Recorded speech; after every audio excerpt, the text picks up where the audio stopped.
വരുന്ന ലോക്സഭാ തെരഞ്ഞെടുപ്പിൽ സ്ഥാനാർത്ഥികളുടെ പേര് നിർദ്ദേശിക്കാൻ CPM ജില്ലാ ഘടകങ്ങൾക്ക് സംസ്ഥാന സെക്രട്ടേറിയറ്റ് നിർദ്ദേശം നൽകിയതോടെ ഇപ്പോഴുള്ള പല പേരുകളിൽ ഇനിയും മാറ്റങ്ങൾക്ക് സാധ്യതയാണ് കാണുന്നത്. ഓരോ മണ്ഡലത്തിൽ നിന്നും 2 പേരുകൾ വീതമാണ് നിലവിൽ സംസ്ഥാന നേതൃത്വത്തിന് മുന്നിലെത്തിയിട്ടുള്ളത്. കഴിഞ്ഞ ദിവസം ചേർന്ന സംസ്ഥാന സെക്രട്ടേറിയറ്റിൽ ഇത് സംബന്ധിച്ച് പ്രാഥമിക ചർച്ച നടന്നുവെങ്കിലും ഈ മാസം 27-ാം തീയതിക്ക് മുൻപായി അന്തിമ ലിസ്റ്റ് നൽകാൻ ജില്ലാ ഘടകങ്ങൾക്ക് നിർദ്ദേശം കൊടുക്കാൻ തീരുമാനിച്ച് പിരിയുകയായിരുന്നു. എറണാകുളത്ത് പതിവുപോലെ ലത്തീൻ കത്തോലിക്ക വിഭാഗത്തിൽ നിന്നുള്ള ഒരു പുതുമുഖത്തെ മത്സരിപ്പിക്കാനാണ് തീരുമാനമെടുത്തതെങ്കിലും ഗ്ലാമറുള്ള മറ്റാരെങ്കിലും കിട്ടിയാൽ അവരെയും പരിഗണിക്കും. നടൻ മമ്മൂട്ടിയുടെ പേര് സജീവമായി കേൾക്കുന്നു.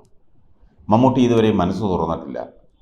മമ്മൂട്ടി സമ്മതിച്ചാൽ സ്ഥാനാർത്ഥി അദ്ദേഹം തന്നെയായിരിക്കും. മമ്മൂട്ടി മത്സരിച്ചാൽ വിജയം ഉറപ്പാണ്. പഠനകാലം മുതൽ മമ്മൂട്ടിയുടെ തട്ടകം എറണാകുളമായതിനാൽ വ്യക്തിബന്ധവും ഏറെയാണ്. മമ്മൂട്ടിയുടെ താരപ്രഭയും വ്യക്തിബന്ധവും ഒരു മുതൽക്കൂട്ടാകും. മമ്മൂട്ടി സമ്മതിച്ചില്ലെങ്കിൽ ലത്തീൻ സമുദായക്കാരനായ ഒരു സ്വതന്ത്ര സ്ഥാനാർത്ഥിയായിരിക്കും വരിക.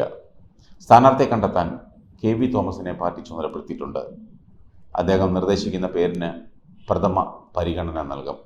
മുൻകാലങ്ങളിൽ പാർട്ടി എറണാകുളത്തേക്ക് കണ്ടെത്തിയ സ്ഥാനാർത്ഥികളിൽ പലരും തീർത്തും പുതുമുഖങ്ങളായിരുന്നു. അവരൊന്നും വേണ്ടത്ര വോട്ടർമാരെ സ്വാധീനിക്കാൻ കഴിഞ്ഞിട്ടില്ല. KV തോമസിൻ്റെ മകൾ രേഖ തോമസിൻ്റെ പേരും ഇതിനിടെ മണ്ഡലത്തിൽ സജീവ ചർച്ചയായിട്ടുണ്ട്. മറ്റു മണ്ഡലങ്ങളിൽ നിന്നും വ്യത്യസ്തമായി എറണാകുളത്ത് അപ്രതീക്ഷിത സ്ഥാനാർത്ഥിയെ പ്രഖ്യാപിക്കുന്ന രീതിയാണ് CPM ഏറെക്കാലമായി പുലർത്തുന്നത്.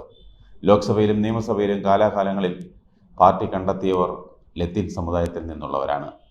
Doctor Sebastian Paul, doctor Christy Fernandez, doctor J. Jacob, doctor Jo Joseph തുടങ്ങിയവരെയൊക്കെ രംഗത്തിറക്കിയാണ് നേരത്തെ പരീക്ഷണം നടത്തിയിരുന്നത്.